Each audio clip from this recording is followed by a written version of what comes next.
Roustem Oumerov est l'homme des négociations discrètes avec Moscou.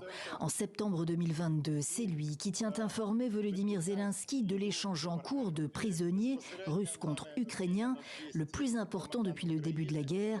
L'Arabie saoudite a fait office de médiateur. Oumerov vient alors d'être nommé à la tête du Fonds des biens d'État, le principal fonds de privatisation, un poste en vue en Ukraine où la corruption est loin d'être éradiquée. Il a débuté dans les télécoms avant de se lancer en politique. Élu député en 2019, Roustem Oumerov est un Tatar de Crimée, un ambassadeur de cette minorité musulmane. Longtemps conseiller de Mustafa Djemilev, chef historique de la communauté, il a œuvré pour tenter d'annuler l'annexion de la Crimée par la Russie en 2014. Les Tatars, 12 à 15% des 2 millions d'habitants de la péninsule, ont largement boycotté le référendum organisé par Moscou, suite à quoi le Majlis, l'assemblée traditionnelle, a été déclaré extrémiste.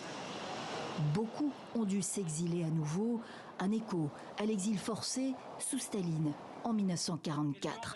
Près de 240 000 Tatars alors déportés en Ouzbékistan, dont la famille d'Oumerov. Il y est né.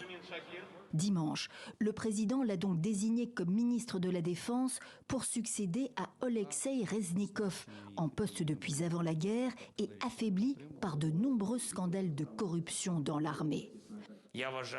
Un changement de stratégie militaire, peu probable selon les experts.